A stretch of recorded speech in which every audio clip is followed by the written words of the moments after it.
Thank you for staying tuned. President Bola Tinubu has appealed to Nigerians to shelve a planned EndBadGovernance protest slated for next month. Information Minister Mohammed Idris, who briefed selected State House correspondents after a meeting with the president on Tuesday, said he urged the organizers of the protest to shelve the plan and await the president's response to their complaint. The protest against economic hardship, which is gaining traction on social media, has been scheduled to be held across all states of the Federation as well as the Federal Capital Territory, Abuja, in August. The organizers of the protest have been faceless.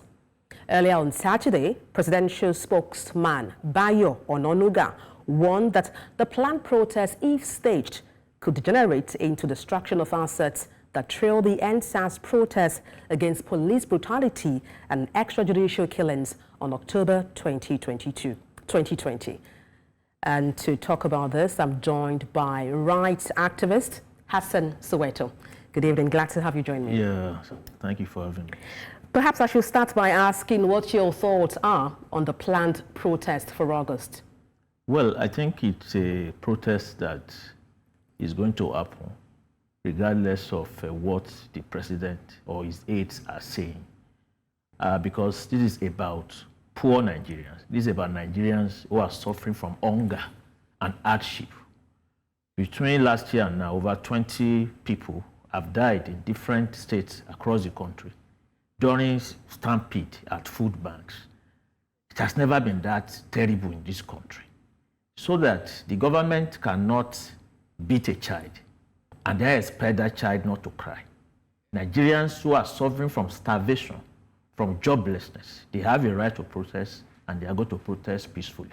It's now up to the federal government and the police not to unleash violence on the protest.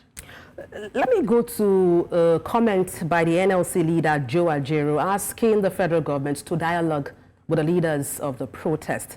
What do you make of that advice?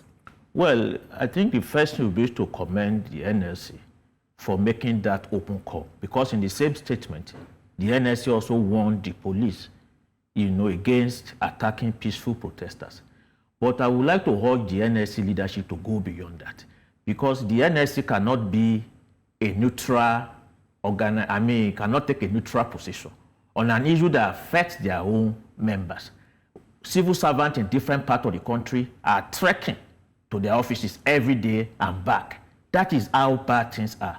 So that what we would like to challenge the NLC and TUC to do is to go beyond that by actually mobilizing their members to join the protest. A one-day national strike alongside with peaceful protest will better register it in the minds of the government that Nigerians can no more tolerate the situation. You seem so confident this protest would be the solution to the issues in Nigeria. Why so? The only reason that this country is still standing today, despite the attempt by capitalism and the corrupt ruling elite to destabilize it over the decades, is because of the struggle of Nigerian people.